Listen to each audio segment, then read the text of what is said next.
अस्सलाम वालेकुम viewers, rich Pakistan का नया एपिसोड लिए मैं हूं आपका मेजबान अब्दुर्रहमान। आइए डिस्कस करते हैं आज की दो इंटरेस्टिंग न्यूज। कराची पोर्ट ने अपनी 138 साल तारीख के तमाम रिकॉर्ड तोड़ दिए हैं और पिछले मालिकी साल में इसने 54 मिलियन टन कार्गो हैंडल किया है। आपको बताएंगे कि इस पोर्ट पर एक साल के दौरान कितने हजार बहरी जहाज लंगर अंदाज हुए, कितने लाख कंटेनर्स इसने हैंडल किए और हमसे कहीं छोटे मुल्क सिंगापुर की पोर्ट ने हमसे कितने ज़्यादा कंटेनर हैंडल किए, कितने गुना ज़्यादा कार्गो हैंडल किया। इसके अलावा आज की दूसरी खबर, खैबर पख्तूनख्वा की पहली state of the art food testing lab जो है मुकम्मल हो गई है, ऑपरेशनल हो गई है। पूरे सूबे में इससे पहले कोई भी state of the art food testing lab थी ही नहीं। जी हाँ, मैं बात कर रहा हूँ 77 सालों की। इस खबर को प्रोग्राम के दूसरे हिस्से में डिस्कस करेंगे, लेकिन पहले चलते हैं आज की सबसे अहम खबर की तरफ। कराची पोर्ट ने गुज़िश्ता 138 साल रिकॉर्ड तोड़ दिया है और इसने एक मालियाती साल के अंदर 54 मिलियन टन कार्गो हैंडल किया है। इसके साथ साथ अगर कंटेनर्स की बात करें तो इस पोर्ट ने पिछले साल ही 26,50,000 से ज़्यादा 20 फुट के कंटेनर्स हैंडल किए हैं। एक साल के अंदर 1943 जहाज यहां आके लंगर अंदाज हुए, जिनमें से अगर जहाज़ों की बाइफर्केशन आपके साथ शेयर करें तो जो कंटेनर शिप्स थे जिन पर कंटेनर्स आते हैं वो 1093 थे। 218 बल्क कैरियर थे जिनके अंदर खाद वगैरह आती है, कोयला आता है। इसके अलावा 452 लिक्विड बल्क कैरियर जिसमें कुकिंग ऑयल वगैरह आता है या दूसरा ऑयल आता है। 180 जर्नल कार्गो के शिप्स थे। अब वैसे अगर हम इस पोर्ट की कैपेसिटी को डिस्कस करें तो वो कहीं ज़्यादा है। ये जो कराची पोर्ट है इस पर सालाना 125 मिलियन टन कार्गो हैंडल हो सकता है। हमने किया कितना है? 54 मिलियन टन। कैपेसिटी का सिर्फ 43% हम लोगों ने हैंडल किया है। अभी भी इस पोर्ट की 57% कैपेसिटी पूरी की जानी चाहिए। वो कैसे पूरी होगी? मुल्क से एक्सपोर्ट्स बढ़े और हम इस पोर्ट को ट्रांसशिपमेंट के लिए यूज़ करें। दुनिया भर से माल इस पोर्ट पे आए और फिर मुख्तलिफ शिप्स में डालकर उसे दुनिया भर में भेज दिया जाए।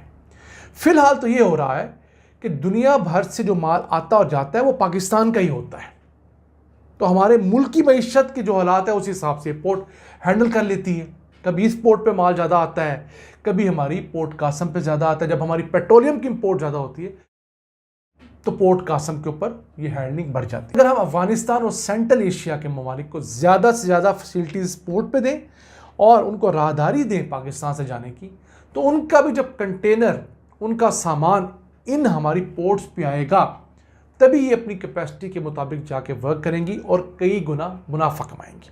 हमारे पोर्ट्स के जहाँ दीगर बहुत सारे मसाइल थे, उनमें एक बड़ा मसला ये था कि यहाँ पर बिला वजह रेट्स ज़्यादा थे, टैक्सेस ज़्यादा थे। अब कराची पोर्ट ने अपने रेट्स को 50% तक कम किया है, जिसके बाद उम्मीद ये बनी है कि इस पोर्ट के ऊपर जो शिप्स आते हैं उनकी तादाद बढ़ेगी। दीगर मुल्कों का कार्गो भी यहाँ पर लैंड किया करेगा। यहाँ से या तो वो दीगर मुल्कों के शिप्स में जाया करेगा या अगर सेंट्रल एशिया का होगा तो बाई रोड जाया करेगा। अब इस एक पोर्ट के ऊपर 3 कंटेनर टर्मिनल्स हैं स्पेशलाइज्ड जो हैं, जो 33 मुरबा किलोमीटर पे फैले हुए हैं। 30 के करीब मुख्तलिफ बर्थ्स हैं जहाँ पर जहाज लंगर अंदाज हो सकते हैं। 3 लिक्विड कार्गो के टर्मिनल्स बने हुए हैं। अब इसका मुआवजा हम सिंगापुर से करते हैं। कराची के बारे में कहा जाता है कि वो 3 करोड़ का शहर है, 25 करोड़ के मुल्क की सबसे पहली सबसे बड़ी बंदरगाह है। उसके ये हालात है।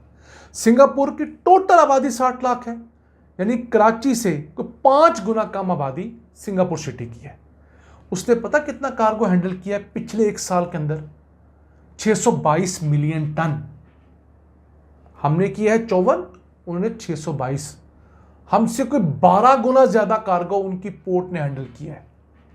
और अगर सिर्फ कंटेनर्स की बात करें तो उन्होंने 41.12 मिलियन कंटेनर्स हैंडल किए हैं, यानी 4 करोड़ 11 लाख से ज़्यादा उन्होंने कंटेनर्स एक साल के अंदर हैंडल किए हैं। हम क्या बेच रहे हैं दुनिया के सामने, आप इससे अंदाज़ा लगा लीजिए।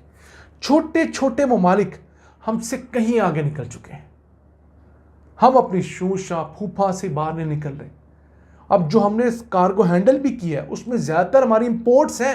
यानी टोटल जो कार्गो हैंडलिंग है उसमें से 34 मिलियन टन हम लोगों ने इंपोर्ट्स के कार्गो का हैंडल किया है, जो सामान बाहर से आया।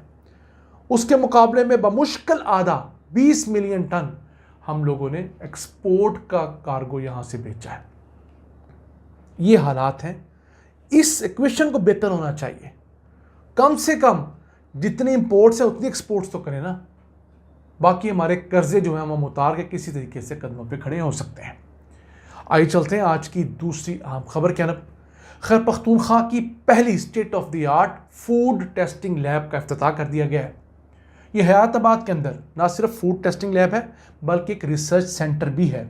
905 मिलियन रुपए की लागत से ये बना है। और देखिए, खैबर पख्तूनख्वा की तारीख में ये पहली ऐसी लैब मुकम्मल हुई है जो एक परमानेंट जगह के ऊपर है। हमारी हुकूमतें क्या करती रही हैं ये आप भी बेहतर समझते हैं। अब इस एक लैब के नीचे 6 मुख्तलिफ सब लैब्स हैं और फूड की 100 से ज़्यादा कैटेगरीज यहाँ पर टेस्ट की जा सकती हैं और उनको रिपोर्ट ऑनलाइन मुहैया की जाती है। इस लैब का एक फ़ायदा ये भी होगा कि यहाँ से सर्टिफिकेशन के बाद हलाल सर्टिफिकेट भी आपको मिल सकेगा। अब दुनिया में ये होता है कि आपने कोई चीज़ एक्सपोर्ट करनी है या इंपोर्ट करनी है तो आपको मुतल्लिका सरकारी इदारों से हलाल सर्टिफिकेट चाहिए होता है, जो कि लैब्स की रिपोर्ट के बाद आता है। हर चीज़ की अलहदा हलाल सर्टिफिकेशन की कैटेगरी होती है।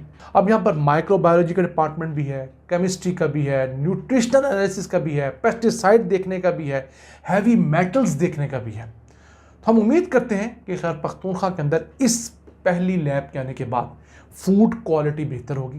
पंजाब ने बहुत सालों पहले इस तरह की लैब इस्टेब्लिश कर रखी है, सिंध ने भी कर रखी है। तो अगर हमारी सूबाई हुकूमतें एक जॉइंट एफर्ट करें और पाबंदी लगाएं कि कोई भी चीज़ खुराक से मुतालिक हो और वो इनकी टेस्टिंग लैब से पास हुए बग़ैर मार्केट में आए, तो उस दुकान को भी सील कर दिया जाएगा जहाँ पर वो चीज़ बिक रही हो। और फिर जो चीज़ें मार्केट में बिके, उसूल उसका यही होता है कि ये टेस्टिंग लैब्स रैंडम चीज़ें मार्केट से परचेज करती है पूरा साल वक्तन फ़क्तन।